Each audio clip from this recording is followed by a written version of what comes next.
Welcome to my channel. నేను మీ అమ్ములు. అందరూ బాగున్నారా? నేను బాగున్నానండి. మీరు బాగుండాలని దేవుని కోరుకుంటున్నాను. ఈరోజు వీడియో ఏంటంటే, నేను పూజా మందిరాన్ని ఎలా అలంకరణ చేసుకున్నానో పెట్టానండి. ఫోటోలు అవి ఎలా తుడుచుకున్నానో చిన్న మినీ బ్లాగ్ పెట్టానండి. పెద్ద వీడియో కాదు, 5 నిమిషాల వీడియోవే.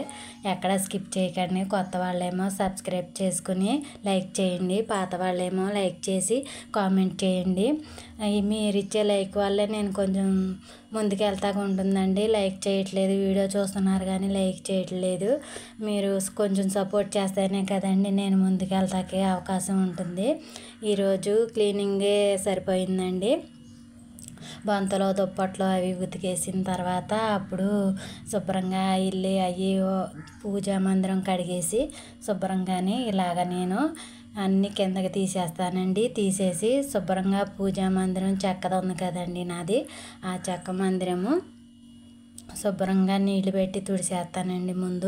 ముందు తడిగుడ్డతో తుడిచేసి తర్వాత పొడిగుడ్డతో తుడుస్తానండి. తుడిచేసి ఇలాగ మా పాపకే బొట్లు పెట్టమని చెప్పానండి.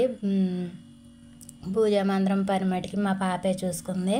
నేను ఇత్తడి సామానం అయ్యి ఉంటే, పూజా సామానం ఉంటే నేను అయితే కొన్నానండి. ఇలాగా చక్కగా పసుపు రాసి బొట్లు పెట్టుకుంటే చాలా బాగుంటుంది కదా.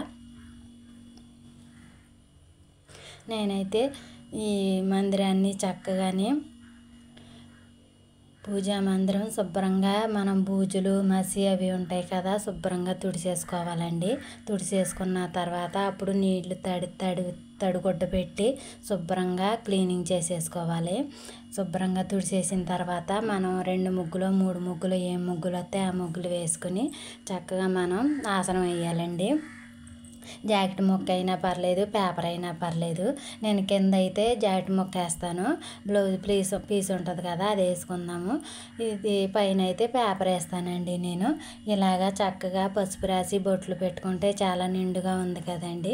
నేనైతే ఇలా చేసుకుంటాను. మీరు ఎలా చేసుకుంటారో కామెంట్లో తెలియచేయండి. ఈ చిన్ని మినీ బ్లాగు మీకు ఎలా ఉందో కామెంట్లో కూడా తెలియచేయండి. ఇలా శుభ్రంగా తుడిచేసి పసుపు రాసి బొట్లు పెట్టిందండి మా పాప. ఇంకోండి ఫోటోలు కూడా మా పాపే పెడుతుంది. నేను విగ్రహాలు అవి కడిగేసి శుభ్రంగానే మనం విగ్రహాలు ఎలా కడగాలంటే కొంచెం పసుపు నీళ్ళతో తుడిచేసి తర్వాత తడిగుడ్డతో తుడిచేసి తర్వాత పొడి క్లాత్తో తుడవాలండి. నేనైతే అలా తుడుచుకుంటాను. ఈ చింతపండు ఈ ఇత్తడి సామానం ఎలా తోమేనంటే, చింతపండు నిమ్మకాయ నీళ్ళు తీసుకుని శుభ్రంగా మనం ఒక గిన్నె తీసుకుని ఆ గిన్నెలో చింతపండు నానబెట్టేసి ఆ నిమ్మకాయ చెక్కలు కూడా 2 పిండేసి కాసేపు నాననివ్వాలండి. పూజా సామానం నానిన తర్వాత మనం ముగ్గు పెట్టైనా సరే, ఇసుక పెట్టైనా సరే తోమేసుకుంటే తెల్లగా వస్తాయండి. నేను తోమేని చూడండి అలా వచ్చేస్తాయి చక్కగా నీట్గాని. నేనైతే ఇలాగే తోముకుంటానండి. ఇదిగోండి చూసారా, తళతళ మెరిసిపోతున్నాయి. చక్కగా మనం ముగ్గు పెట్టి తోముకుంటే ఇంకా నీట్గా వస్తాయండి. ఇలాగా మనం కొంచెం సమయం పడుతుంది కానీ నీట్గా ఉంటాయి, తెల్లగా వస్తాయి. దేవుడి సామానం మనకు చూస్తే బాగుంటుందండి. నేనైతే ఇలా తోముకుంటాను, మీరు కూడా అలాగే తోముకోండి.